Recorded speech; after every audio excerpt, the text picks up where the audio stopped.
projeto ele foi pensado inicialmente para a gente conhecer as espécies vegetais que ocorrem na Baixada Maranhense e a partir daí, entendendo e entrevistando as pessoas da área, destacar a importância dos conhecimentos tradicionais também daquela região da Baixada. São 3 alunas que desenvolveram e ajudam nessa pesquisa, né? Eu tenho Marla Roche, que fez o mestrado dela aqui no programa Biodiversidade e Conservação, onde ela fez o levantamento florístico das áreas que ocorrem na área da Baixada.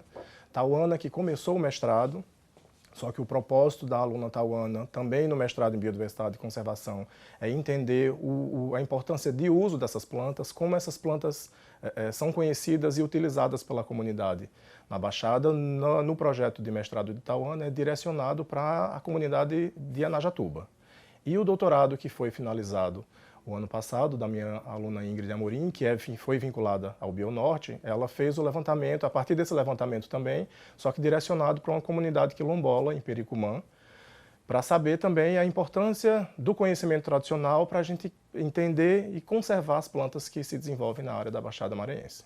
O direcionamento da pesquisa, por causa da pandemia, foi direcionado apenas para a região sudoeste da Baixada Maranhense, que contempla, no nosso direcionamento, os municípios de Anajatuba, Arari, Cajari e Vitória do Mearim. O levantamento florístico realizado nessa primeira etapa, né, o propósito é conhecer as plantas que ocorrem naquela região.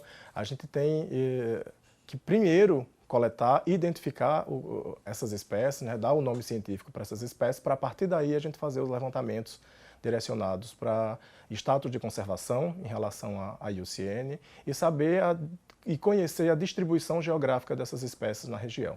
Então, a partir desse levantamento inicial realizado, a gente conseguiu listar cerca de 100 espécies. Então isso para plantas aquáticas é um número significativo, né? Porque a gente tem que considerar e entender que são as plantas que se desenvolvem realmente dentro da água.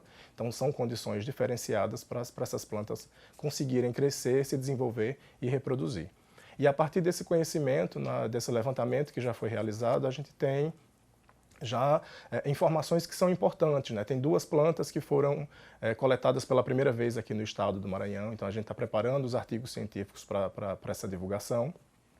Além da gente propor, né, e apresentar uma lista com plantas que ainda não foram estudadas em outras áreas, né, seja no setor farmacêutico, químico ou parasitológico, né, porque dentro do propósito de um levantamento florístico, que a gente chama de estudo de base, esse estudo é o início para que outras áreas e outros pesquisadores possam desenvolver estudos direcionados para conhecer os compostos que existem nessas plantas. Então a gente tem uma área diferenciada, uma área alagada, que aí, para as pessoas de outros estados entenderem, a gente compara com o Pantanal Maranhense. Então tem estudos que já relatam a Baixada Maranhense como o Pantanal Maranhense. Então é uma área de plantas que dependem desse fluxo de subida e descida de água e que faz com que essas plantas tenham características diferenciadas, e isso contribui ainda mais para destacar a importância do Maranhão em relação aos estudos botânicos e à necessidade de ampliação dos estudos e conhecimentos na área da botânica. Diante dos estudos que foram levantados na área da Baixada, ou dos estudos que foram realizados na Baixada, esses direcionados para a etnobotânica nos trouxe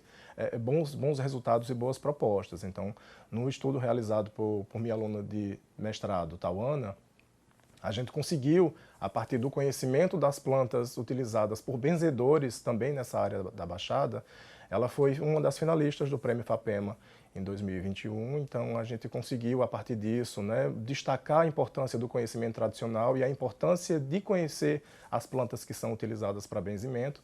E como resposta para essa comunidade, aí na comunidade de Anajatuba, a gente está elaborando um livro para destacar a importância desses benzedores e mostrar uma pequena descrição botânica às plantas que são utilizadas de forma medicinal ou de forma ritualística por essa comunidade.